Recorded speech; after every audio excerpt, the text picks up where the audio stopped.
My coworker kept love tapping me until I sent the footage to HR. The bruise on my shoulder was turning a lovely shade of purple-yellow when Derek's fist connected with the exact same spot for the third time that week. "Morning, sunshine," he boomed, his knuckles drilling into my deltoid with what he liked to call his signature love tap. The force of it sent my coffee sloshing dangerously close to the rim of my mug and made me stumble slightly into my desk chair. I gritted my teeth and forced what I hoped passed for a polite smile. "Good morning, Derek." It was only 8:47 a.m. on a Tuesday in March, and already my stomach was churning with that familiar dread that had become my constant companion over the past 4 months.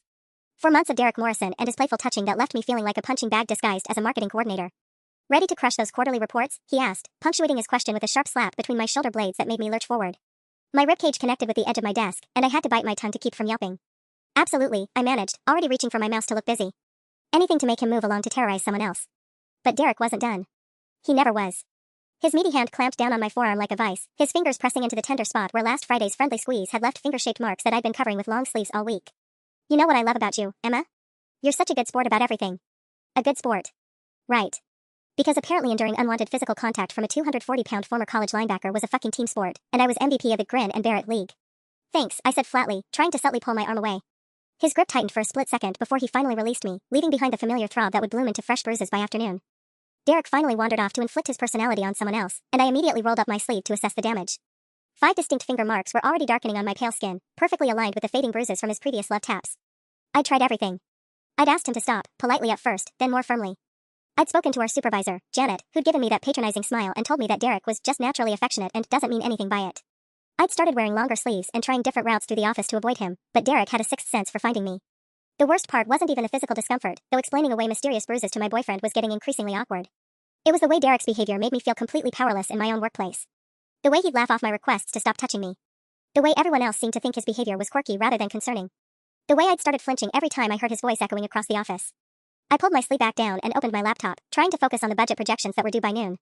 But my hands were shaking slightly as I typed, and I couldn't stop glancing over my shoulder, waiting for the next love tap to land. What I didn't know yet was that Derek had just made his biggest mistake. Because this morning, unlike all the others, my phone was propped strategically in my pencil holder, camera app open and recording. It was time to start collecting evidence. By 11:23 a.m., I had captured 3 more incidents on video, and my arm was throbbing like I'd been used as batting practice. The first happened at 9:15 when Derek swung by my desk to ask about the Henderson account. Instead of just asking, he delivered what he called a motivational back rub, his knuckles grinding into the space between my shoulder blades while he talked. I kept my voice steady and professional while answering his questions, but the camera caught how my whole body tensed and the way I tried to lean away from his touch.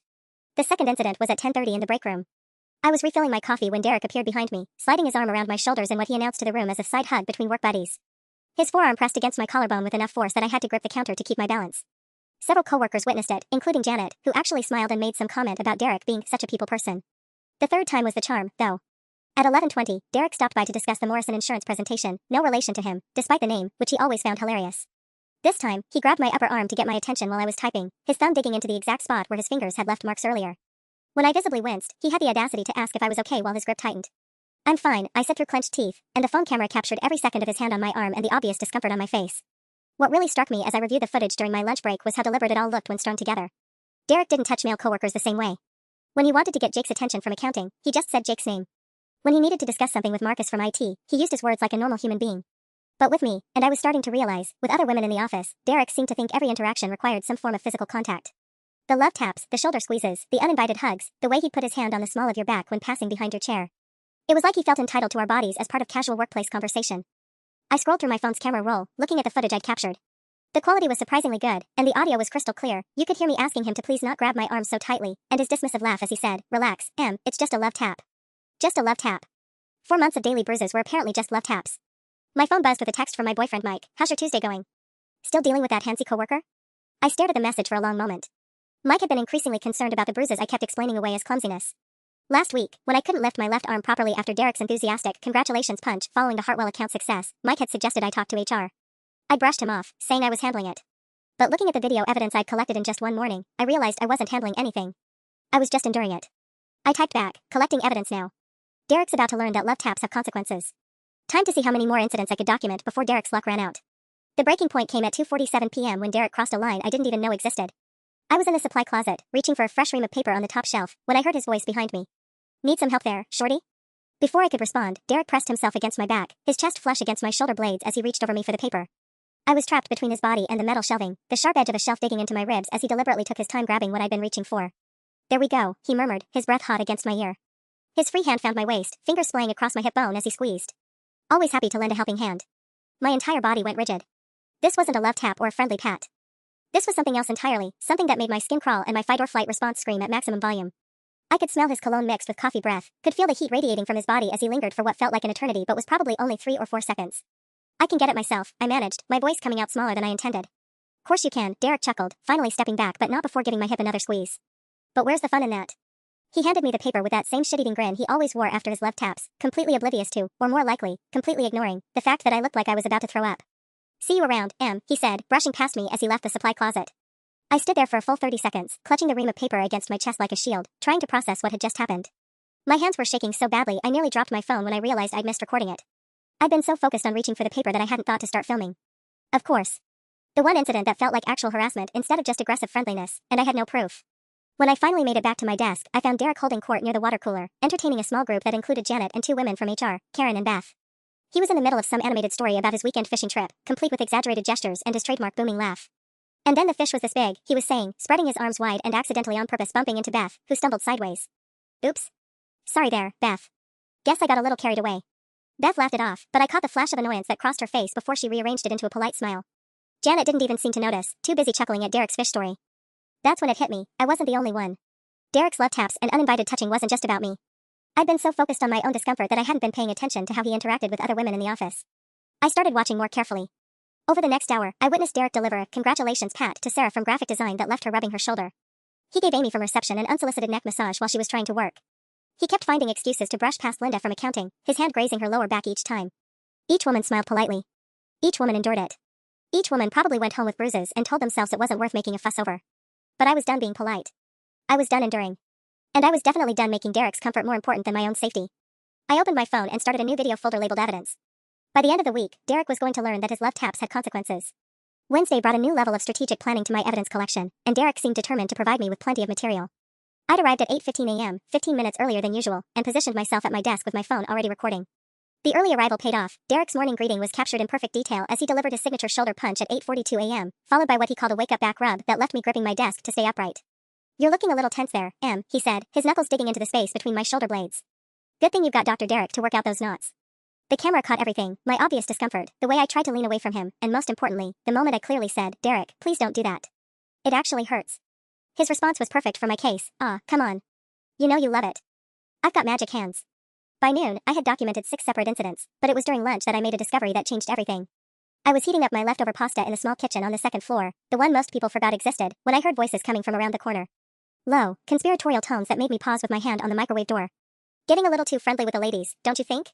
I recognized the voice, Marcus from IT, usually quiet and kept to himself. Tell me about it, came the reply. That was Jake from accounting. I've seen the way Emma flinches every time he comes near her desk. And yesterday I watched him corner Beth from HR in the supply room. She looked ready to bolt. My blood went cold. So other people had noticed.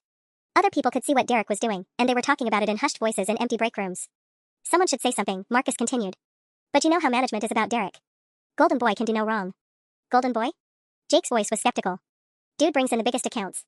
The Morrison insurance contract alone was worth what, $200,000? Plus the Henderson account, the Riverside deal. Derek's untouchable as long as he keeps pulling in money. My stomach dropped. Derek wasn't just some handsy coworker, he was a high performer, someone the company valued. Someone they'd protect. Still doesn't give him the right to treat women like stress balls, Marcus muttered. Agreed. But what are we supposed to do? We're not the ones being grabbed.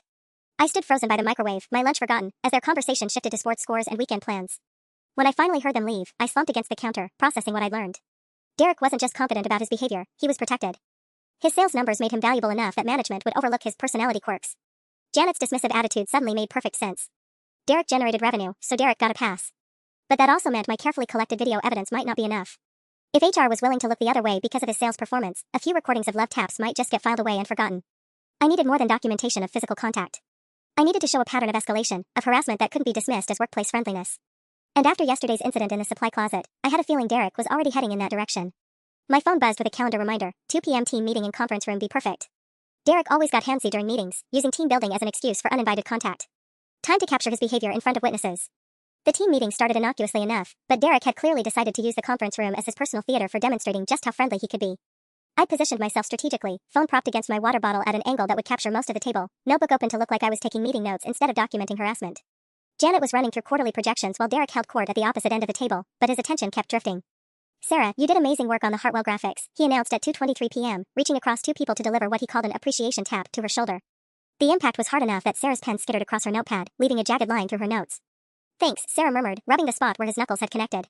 But Derek wasn't done showcasing his motivational leadership style. When Amy from reception mentioned struggling with a new client database, Derek stood up and walked behind her chair. "Here, let me show you a trick," he said, leaning over her until his chest was pressed against her shoulder blade. His hands covered hers on her laptop keyboard, forcing her to sit perfectly still while he demonstrated something she could have easily seen from across the table. The camera captured Amy's face, the tight smile, the way her shoulders hunched defensively, the quick glance toward Janet that went completely unacknowledged. Janet was too busy scrolling through her own laptop to notice that Derek was essentially pinning one of her employees to her chair. "See how much faster that is?" Derek asked, his hands lingering on Amy's shoulders as he straightened up. "Sometimes you just need the right touch." The phrase made my skin crawl, especially given yesterday's supply closet incident. But what happened at 2:41 p.m. crossed into territory that even Derek's sales numbers couldn't excuse. Linda from accounting had been presenting budget revisions when she stumbled over a particularly complex figure. "Sorry, let me double-check this calculation." "No worries," Derek interrupted, getting up from his seat. "We all know numbers aren't really a girl thing anyway." The room went quiet. Several people shifted uncomfortably, and I saw Jake's eyebrows shoot up toward his hairline. Even Janet looked up from her laptop with a frown. But Derek either didn't notice or didn't care about the sudden silence. He walked over to Linda and placed both hands on her shoulders from behind, beginning to knead them like she was bread dough. "Good thing we've got Jake here to handle the hard math, right? You ladies can stick to the pretty presentations." Linda's face flushed red, whether from embarrassment or anger I couldn't tell. "Actually, Derek, I have a master's degree in finance from." "Of course you do," he said, cutting her off with a patronizing chuckle while his hands continued working her shoulders. "I'm just saying, everyone has their strengths. Yours is making boring budget stuff look good." The massage continued for another 15 excruciating seconds while Linda sat frozen, trapped between Derek's hands and her professional obligation to continue her presentation. When he finally returned to his seat, she rushed through the rest of her numbers with a shaky voice. I stopped recording and immediately opened my email app. This wasn't just physical harassment anymore, this was a hostile work environment with witnesses. Derek had just demonstrated gender-based discrimination, unwanted touching, and professional humiliation in front of 8 coworkers and our supervisor. But as I started typing, I caught Janet's voice. "Thanks for that input, Derek." "Linda, excellent work as always on making those projections so clear and comprehensive." My fingers paused over the keyboard. Janet was smoothing things over, glossing past Derek's comments like they hadn't happened. Even with 8 witnesses, even with his behavior escalating from love taps to outright sexism, management was still protecting their golden boy. I deleted my draft email and opened my video folder instead. If HR wouldn't take action based on witness testimony, I'd give them something impossible to ignore. Time to catch Derek on camera doing something that even his sales numbers couldn't excuse. Thursday morning brought an unexpected complication that made my stomach drop to my shoes. Derek had been promoted. The email from corporate landed in my inbox at 7:43 a.m., 15 minutes before Derek would arrive to deliver his morning assault disguised as workplace camaraderie. Please join us in congratulating Derek Morrison on his promotion to Senior Account Manager, effective immediately. Derek's exceptional performance with the Morrison Insurance portfolio and recent success securing the $340,000 Riverside development contract have earned him this well-deserved advancement. I stared at the screen, my carefully collected evidence suddenly feeling inadequate. A promotion meant Derek was even more untouchable now. It meant corporate had just publicly validated his performance, which apparently included terrorizing female coworkers as a side hobby. But the email continued, as Senior Account Manager, Derek will be transitioning to the executive floor and taking on mentorship responsibilities for our junior female staff in client relations. My blood turned to ice. Derek Morrison, serial workplace groper, was being given authority over junior female employees. Girls fresh out of college who wouldn't know that his love taps weren't normal workplace interaction. Who might think they had to endure his touching to succeed in their careers.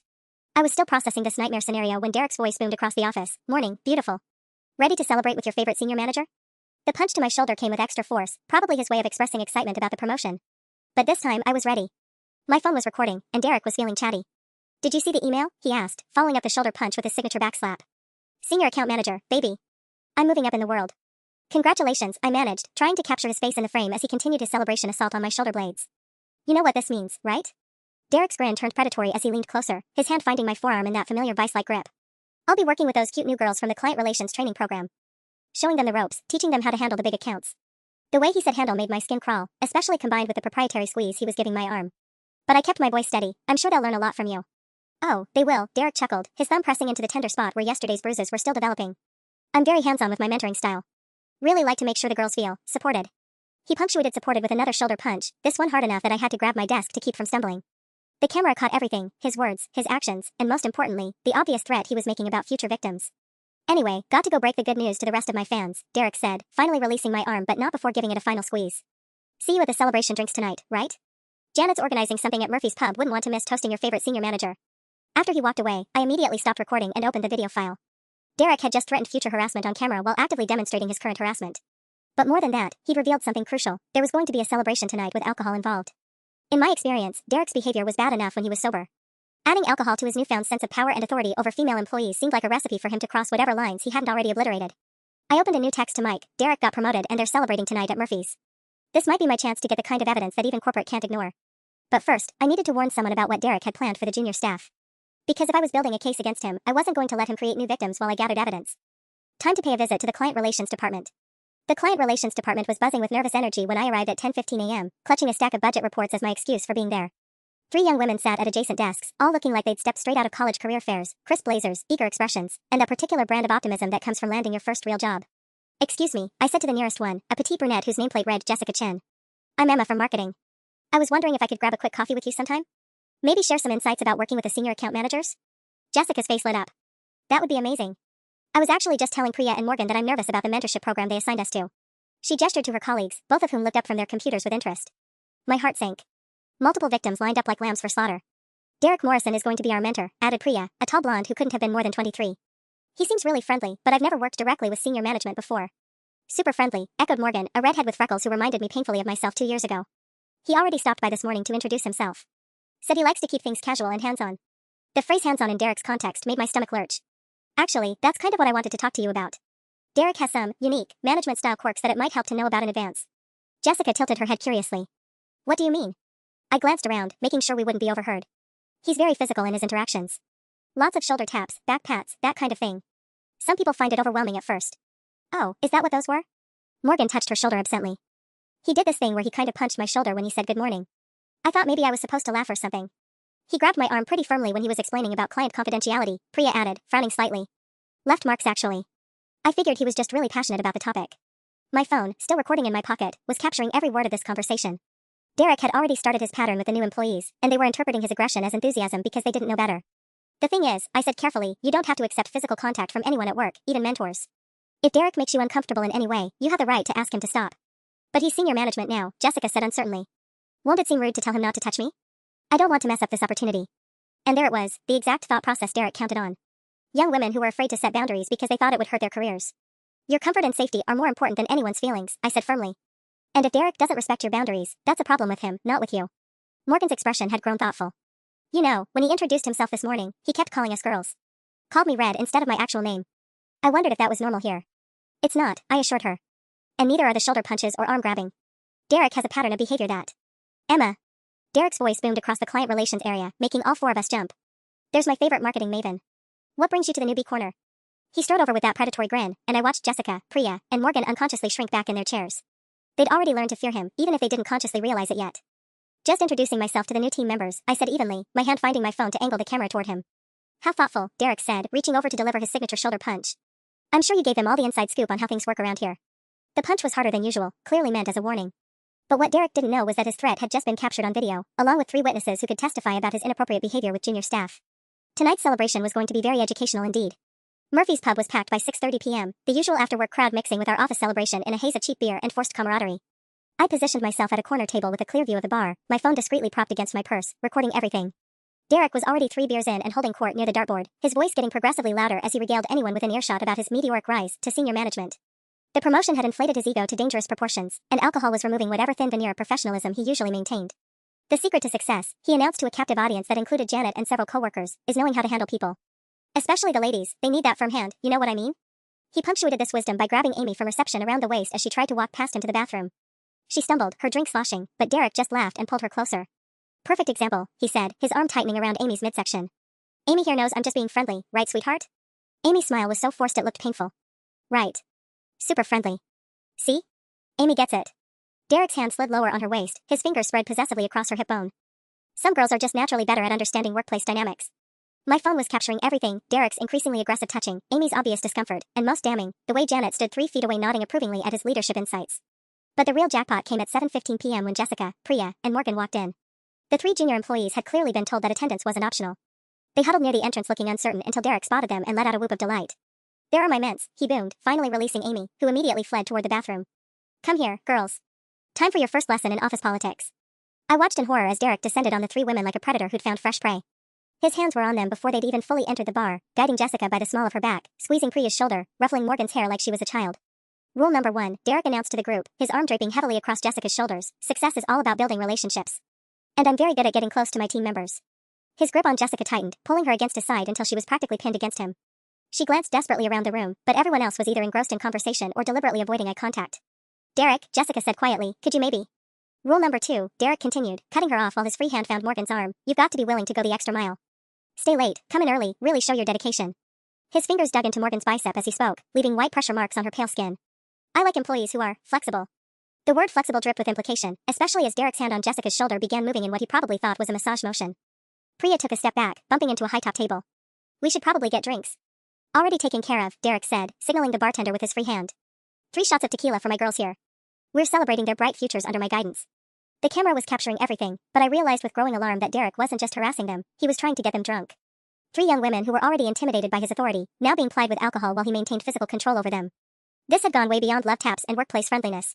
This was predatory behavior, and it was happening right now while a room full of witnesses pretended not to see. I stood up, my phone still recording, and made my way toward the group. Time to create the kind of scene that even corporate couldn't spin as just Derek's personality. But before I could reach them, Derek's behavior escalated beyond anything I documented so far. You know what? Derek said, his voice getting that dangerous edge I'd learned to recognize. Let's take this celebration somewhere more private. I've got a bottle of champagne in my new office upstairs. He started steering Jessica toward the exit, his hand sliding from her shoulder to grip her upper arm. Priya and Morgan followed uncertainly, clearly uncomfortable but not knowing how to refuse a direct order from their mentor. Derek, Jessica said, her voice barely audible over the bar noise, I should probably head home soon. Early morning tomorrow. Nonsense, Derek interrupted, his fingers tightening on her arm until she winced. This is a once-in-a-lifetime opportunity to see the executive floor after hours. Very exclusive access. The way he said exclusive access made my blood run cold. Derek was literally trying to isolate 3 young women in an empty office building while they were drinking. This wasn't harassment anymore, this was something much more sinister. I quickened my pace, but Janet intercepted me before I could reach the group. Emma. There you are, she said, grabbing my elbow with surprising strength. I've been looking everywhere for you.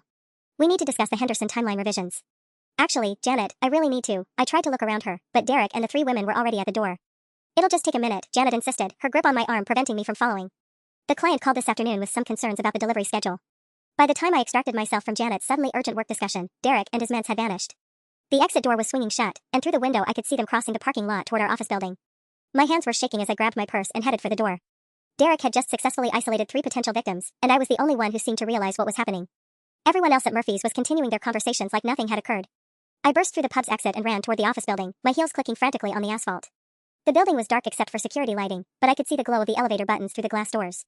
My keycard worked, thank God for the overtime I'd been pulling lately. The lobby was eerily quiet, just the hum of fluorescent lights and the distant sound of the elevator motor. The floor indicator showed the elevator had stopped at the 4th floor, executive level, right where Derek had promised to show them his new office. I jabbed the call button repeatedly, my mind racing through worst-case scenarios. Derek had been drinking, he was high on his new authority, and he had 3 vulnerable young women alone in a dark office building. My phone was still recording, but that wouldn't help if something happened to Jessica, Priya, and Morgan right now. The elevator seemed to take forever. When the doors finally opened, I could hear voices coming from above, Derek's loud laugh echoing down the stairwell, followed by what sounded like nervous female voices. As the elevator climbed, I realized this might be exactly what I needed. If Derek crossed a serious line tonight, if he did something that couldn't be dismissed as workplace friendliness, I'd have evidence that even his sales numbers couldn't protect him from. But as the elevator dinged softly at the 4th floor, I also realized I might be about to witness something that would haunt me forever if I was too late to stop it. The door slid open to reveal the darkened executive floor, and Derek's voice carried clearly through the silence. Now that we're somewhere more comfortable, let's talk about what it really takes to succeed around here. The executive floor was laid out differently than I expected, a maze of glass-walled offices and conference rooms that made it impossible to immediately locate where Derek had taken the women. The sound of voices echoed strangely in the empty space, bouncing off polished surfaces until I couldn't pinpoint their exact location. Really impressive dedication, staying this late on your first week. Derek's voice drifted from somewhere to my left, followed by the unmistakable pop of a champagne cork. I crept toward the sound, my phone's camera app still running as I navigated between cubicles and executive assistants' desks. The building's after-hours lighting cast everything in an eerie blue glow, making the normally bustling office feel like a stage set for something sinister. Mr. Morrison, I really think we should head back, came Jessica's voice, higher pitched than usual. The others are probably wondering where we went. Relax, Jess, Derek replied, and I could hear the clink of glasses. Nobody's going anywhere. This is team building at its finest.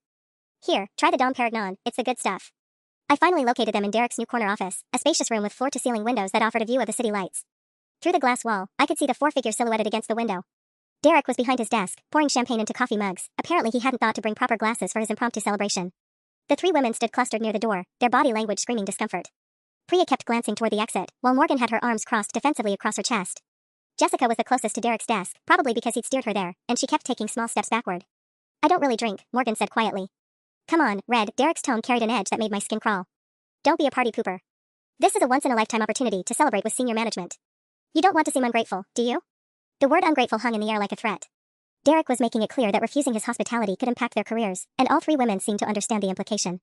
Of course not, Jessica said quickly, accepting the mug he thrust toward her. We appreciate you including us. That's what I like to hear, Derek said, moving around his desk toward the group. Now, let's talk about your career development. I have some very specific ideas about how to help you girls reach your full potential. I positioned myself behind a decorative plant near the office entrance, my phone angled to capture the scene through the glass wall. Derek was backing the three women into the corner of his office, using his physical presence to control their movement. The thing about success in this business, Derek continued, his voice taking on that predatory tone I'd learned to recognize, is that it's all about personal relationships. Building trust. Getting comfortable with each other. He reached out and straightened Priya's collar, his fingers lingering at her throat. For instance, Priya, you're going to be working very closely with the Riverside development clients. Very hands-on account management. I need to know you can handle intimate client relationships. Intimate? Priya's voice cracked slightly. Professional intimacy, Derek clarified with a smile that didn't reach his eyes. Building that personal connection that closes deals. Some people are naturally gifted at it, others need more guidance. His hand moved from Priya's collar to her shoulder, then began sliding down her arm in a gesture that was anything but professional. Meanwhile, his other hand found Jessica's waist, pulling her closer to his side. The champagne's really good, Jessica said desperately, clearly trying to change the subject. Thank you for sharing it with us. Oh, we're just getting started, Derek said, his grip on both women tightening. I've got big plans for this mentorship program. Very hands-on training. Late nights, weekend sessions, really intensive one-on-one development. The sexual innuendo was unmistakable now, and Morgan had gone completely pale. Mr. Morrison, I should probably call my roommate. She's expecting me. Your roommate can wait, Derek cut her off sharply. Right now, your priority should be impressing your mentor. Showing me that you're committed to doing whatever it takes to succeed. He released Jessica and Priya to advance on Morgan, backing her against the window. The question is, Red, just how committed are you? That's when I realized Derek had just crossed the line from harassment into outright sexual coercion. He was using his authority to pressure three young women into God knows what, and I was the only witness. My finger hovered over the emergency call button on my phone. But first, I needed to get this on video. The moment Derek cornered Morgan against the window, something inside me snapped. This had gone beyond evidence collection, three women were in immediate danger, and I was the only one who could stop it. I stepped out from behind the plant and knocked firmly on Derek's office door, my phone still recording as I pushed it open without waiting for permission. Derek? Sorry to interrupt, but Janet sent me to find you.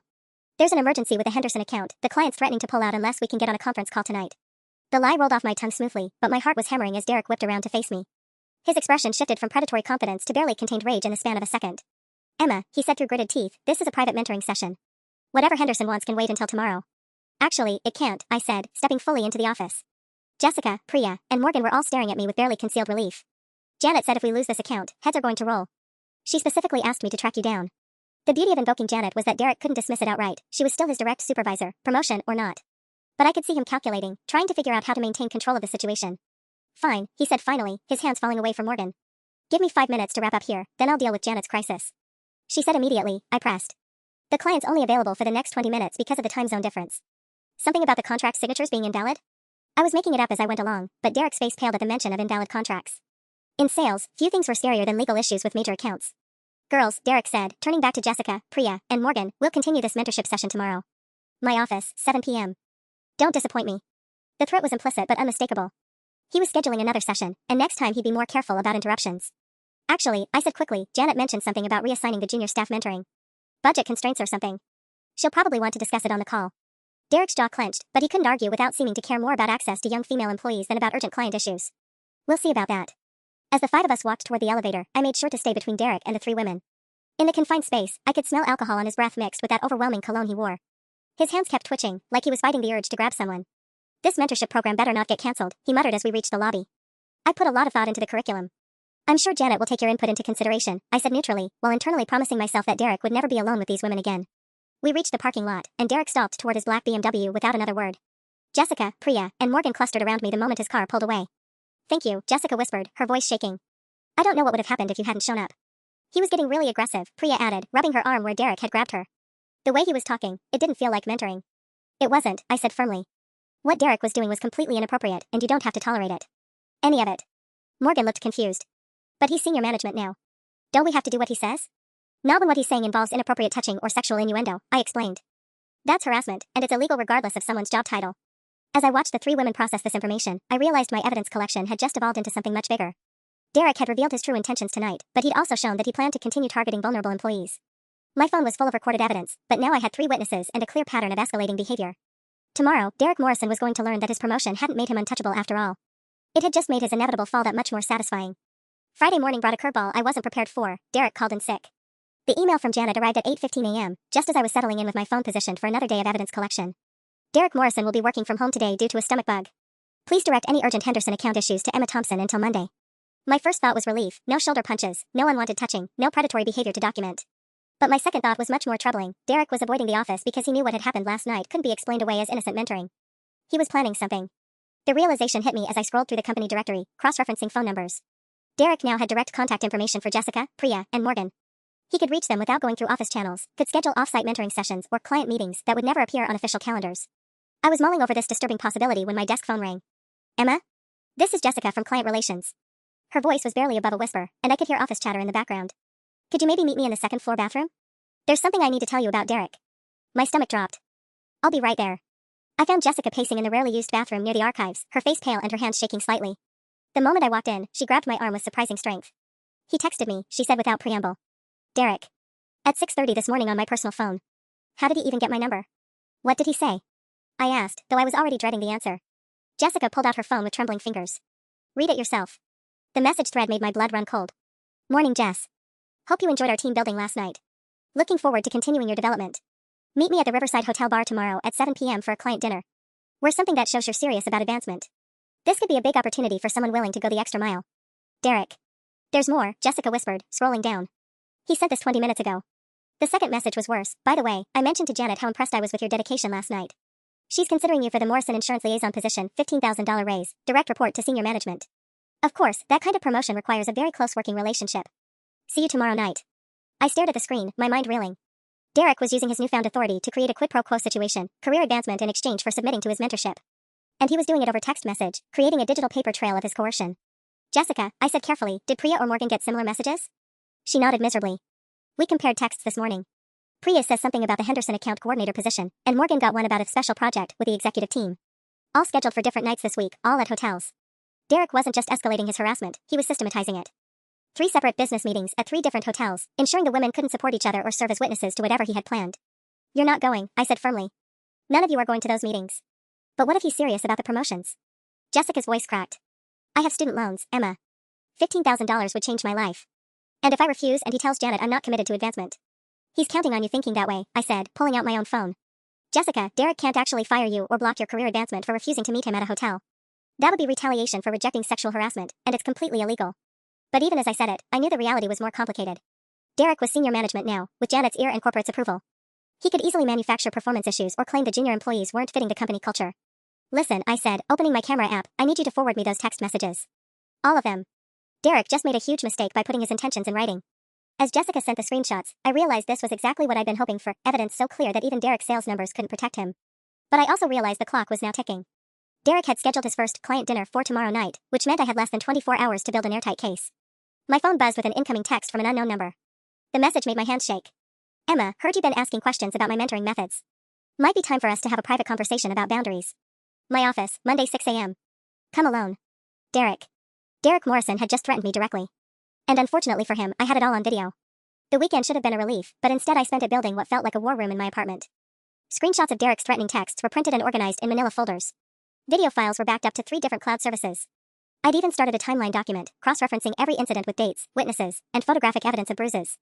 Mike found me at 2 a.m. Saturday night, surrounded by papers and laptops like some kind of harassment detective. You need to sleep, he said gently, settling beside me on the couch. And maybe you need to involve the police. The police? I looked up from my laptop where I was transcribing Derek's exact words from the conference room video. For what? Aggressive shoulder punches? For stalking. For threatening you. For sexually harassing 3 young women. Mike picked up one of Jessica's printed text messages. This isn't workplace misconduct anymore, Emma. This guy is dangerous. I knew he was right, but I also knew how these things went. Derek would claim the hotel meetings were legitimate business. He'd say his texts were misunderstood. He'd point to his sales numbers and his recent promotion as evidence of his stellar character. Without something undeniable, something that couldn't be spun or dismissed, Derek would walk away with maybe a slap on the wrist while Jessica, Priya, Morgan, and I would be labeled troublemakers. My phone buzzed with a new message in the group chat I created with the 3 junior employees. Priya here. Derek just called my personal cell. Said there's a change of plans for our Tuesday meeting. Wants to meet at his apartment instead of the hotel. Says it's more private and professional. I'm scared. Before I could respond, another message appeared. This is Morgan. He called me too. Same thing about meeting at his place. Said something about comprehensive evaluation and how some conversations require complete privacy. This doesn't feel like business anymore. My hands were shaking as I typed back, do not go to his apartment. Under no circumstances. Derek is escalating because he knows he's being watched. But Jessica's response made my stomach drop. What if we record the meetings? Get him to admit what he really wants. Absolutely not, I typed frantically. You are not going anywhere alone with him. We're taking this to HR first thing Monday morning. Mike was reading over my shoulder, his expression growing darker with each message. Emma, these women are talking about walking into a predator's apartment to gather evidence. This has gone way too far. He was right. My careful evidence collection had evolved into something that was putting vulnerable women in danger. Derek wasn't just some handsy coworker anymore, he was a sexual predator using his corporate authority to hunt for victims. My phone rang, startling both of us. The caller ID showed Janet's name, which was weird enough for a Saturday night, but her voice when I answered was even stranger. Emma? I hope I'm not interrupting your weekend, but I received some concerning communications from Derek about workplace conflicts. Her tone was carefully neutral. He mentioned that some junior employees might be making inappropriate allegations to avoid performance accountability. My blood went cold. Derek was getting ahead of the story, framing his victims as vindictive employees trying to avoid legitimate criticism. Janet, I think we should discuss this in person. Actually, Derek suggested that might not be appropriate given your involvement in the situation. He's recommended that HR handle any allegations through proper channels. I'm sure you understand the need for objective investigation. I understood perfectly. Derek had convinced Janet to shut me out of the process entirely, ensuring that any complaints would go through official channels he could influence or discredit. After Janet hung up, I stared at my phone, realizing Derek's strategy was more sophisticated than I'd given him credit for. He wasn't just a workplace predator, he was a calculating manipulator who understood exactly how to use corporate bureaucracy to protect himself. Monday morning was going to be a battle, and Derek had just gained the upper hand. Sunday evening brought an unexpected ally when my doorbell rang at 8:30 p.m. I opened it to find Marcus from IT standing in my hallway, holding a laptop bag and looking nervous. Emma? Sorry to show up unannounced, but I heard through the grapevine that Derek's been causing problems for you and some of the new hires. He shifted uncomfortably. I think there's something you need to see. Mike and I exchanged glances as Marcus settled at my kitchen table and opened his laptop. Last week, when Derek got his promotion, IT had to transfer his files to the executive server. Standard procedure. But I noticed some irregularities in his email archive. The screen filled with Derek's company email interface, and Marcus clicked through to his sent folder. Derek's been saving screenshots of social media profiles for every female employee hired in the last 2 years. Instagram photos, Facebook pictures, LinkedIn headshots. He's got folders organized by department and what he calls development potential. My stomach dropped as Marcus scrolled through file after file. Derek had been systematically cataloging women in the company like some kind of predator's hunting guide. But the worst part was what Marcus showed me next. He's been emailing these photos to his personal account with subject lines like upcoming projects and mentorship candidates. Emma, he's got a folder labeled Phase 2 that includes Jessica, Priya, and Morgan's complete social media profiles. Mike leaned over my shoulder, his voice tight with anger. This is evidence of premeditation. He's been planning to target those women since before his promotion. There's more, Marcus continued, clicking into Derek's calendar archive. Look at his appointment history from the last 6 months. The calendar revealed a disturbing pattern. Derek had been scheduling performance reviews and development meetings with female employees at restaurants and coffee shops outside the office. Always one-on-one, always off company property, always with women who'd left the company within weeks of the meetings. Sarah from graphic design, I whispered, recognizing one of the names. She quit in February right after Derek started working with her on the Morrison Insurance materials. And Amy from the previous reception team, Marcus added. She transferred to the Portland office after Derek became her project mentor in January. A horrifying picture was emerging. Derek hadn't just been randomly harassing coworkers, he'd been systematically driving women out of the company for months, and management either hadn't noticed or hadn't cared because his sales numbers stayed strong. Marcus, how did you access all this? I asked, though I suspected I already knew the answer. Derek's password was Senior Manager 2024, with an exclamation point. Not exactly NSA-level security. Marcus's expression was grim. But Emma, I need you to know, I only looked at this because Sarah reached out to me last week. She heard about Derek's promotion and wanted to warn someone about what really happened to her. My phone buzzed with a text message that made my blood run cold. Change of plans for tomorrow morning. Conference room A, 6 a.m. Bring everything you think you know about workplace dynamics. Time to clear the air. Derek. Derek had moved our private conversation to the office, probably because he realized threatening me to meet him alone in his office was too obvious. But conference room A was in the basement level, isolated from the main floors, with no security cameras. We're calling the police, Mike said firmly, reading the message over my shoulder. But Marcus was shaking his head. Derek's too smart for that. He'll claim he was trying to resolve workplace conflict through proper channels. And with his recent promotion, corporate will back him unless you have something absolutely ironclad. I looked at Marcus's laptop, at the evidence of Derek's systematic predation, and realized we'd just found exactly what we needed. Derek Morrison had kept detailed digital records of his own crimes, and now I had access to all of it. Tomorrow morning's meeting was going to go very differently than Derek expected. Monday morning arrived with the weight of inevitability. I walked into conference room A at exactly 6 a.m., my phone recording and Marcus's laptop evidence burned onto 3 separate flash drives hidden in my jacket pockets. Derek was already there, sprawled in his chair like he owned the place, which I supposed he thought he did. Emma. Right on time. I appreciate punctuality in my employees. His smile was predatory, confident. Close the door behind you. This conversation requires privacy. I think I'll leave it open, I said, settling across from him with my phone positioned to capture both our faces. Transparency is so important in workplace discussions. Derek's expression flickered with annoyance. Emma, I think there's been some confusion about appropriate workplace relationships. Some of the junior staff seem to have gotten the wrong impression about my mentoring style. You mean Jessica, Priya, and Morgan? The ones you invited to hotel bars and your apartment for comprehensive evaluations? His mask slipped completely. Those were legitimate business meetings. If those girls can't handle professional networking. Derek, I have video footage of you cornering them in your office Friday night. I have screenshots of every inappropriate text you sent. And I have something else you're really going to love. I pulled out Marcus's flash drive and slid it across the table. Your email archive. Every photo you collected of female employees. Every off-site meeting that coincidentally preceded a resignation or transfer. The folder labeled Phase 2 with detailed profiles of your newest targets. Derek went completely white. That's confidential company information. You can't. Actually, I can. And I did. And in about 30 minutes, corporate HR is going to receive a very comprehensive email with video evidence, witness testimony, and documented proof that their newly promoted senior account manager has been systematically harassing female employees for over a year. You have no idea who you're fucking with, Derek snarled, his composure finally cracking. I bring in 40% of this company's revenue. I am untouchable. We're untouchable, I corrected, pulling out my phone to show him the screen. Because while you were planning to intimidate me this morning, I was sending everything to the State Labor Board, the EEOC, and Channel 7's investigative reporter who specializes in workplace harassment cases. Derek lunged across the table, grabbing for my phone, but I'd expected that. The whole motion was captured perfectly by the backup camera I'd positioned in my purse. That's assault on video, I said calmly as he froze mid-reach. Added to sexual harassment, creating a hostile work environment, retaliation, and oh, did I mention that inviting employees to your apartment using company authority constitutes criminal coercion in this state? The door burst open and Janet rushed in, followed by two people I didn't recognize, corporate HR, judging by their expressions of barely controlled panic. Derek, step away from Ms. Thompson immediately, one of them commanded. Emma, we need to speak with you about the materials you submitted this morning. It took 47 minutes for Derek Morrison to clean out his desk. Corporate security escorted him through the building while he ranted about lawsuits and wrongful termination, but everyone could see his career was over. The video of him threatening me was already circulating through the office, and Jessica, Priya, and Morgan were giving their statements to actual investigators instead of being dismissed by Derek's enablers. By noon, the company had issued an official apology and announced a complete overhaul of their harassment reporting procedures. Jessica got her $15,000 raise, legitimately this time, for her actual work performance. Derek's sales accounts were redistributed among the team, proving that no one was actually indispensable. The best part came 6 weeks later when Derek's LinkedIn showed him working at a small insurance firm in another state, a significant step down from his meteoric rise to senior management. Apparently, his new employers had been very interested in the reference calls from his previous workplace. My shoulder stopped aching for the first time in months. Turns out love taps really do have consequences.